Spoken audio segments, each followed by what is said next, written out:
तर मंडळी आज होते आमच्या पंकज नवऱ्याची हळद, तर चला तुम्ही बी एन्जॉय करा मिनी ब्लॉग. नमस्कार मंडळी, तुमचं सगळ्यांचं स्वागत नवीन एका मिनी ब्लॉगमध्ये. खूप दिवसाच्या नंतर तुम्हाला मिनी ब्लॉग आलेला. तर मंडळी आज माझ्या जावेच्या पोऱ्याची हळद ना, इथं मस्त साधना करायचं काम सुरू केले.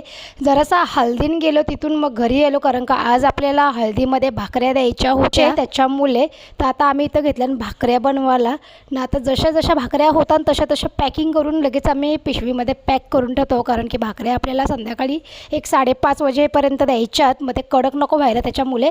तर आता भाकऱ्या वगैरे सगळ्या झाल्या ना. अजून मला दुसऱ्या 2-3 ऑर्डर्स आल्या गावातून, गुंदोळीवरून. मग त्या आपण कंप्लीट केल्या, फ्रेश वगैरे झाली, रेडी वगैरे झाले ना. मग गेलो आम्ही पंकजच्या हळदीमध्ये.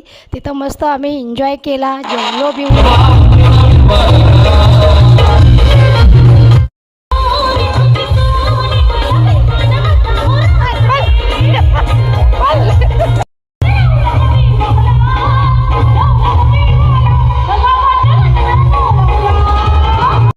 तर मंडळी आजच्यासाठी एवढंच. उद्या भेटू आपण नवीन एका मिनी ब्लॉगमध्ये. तोपर्यंत टाटा.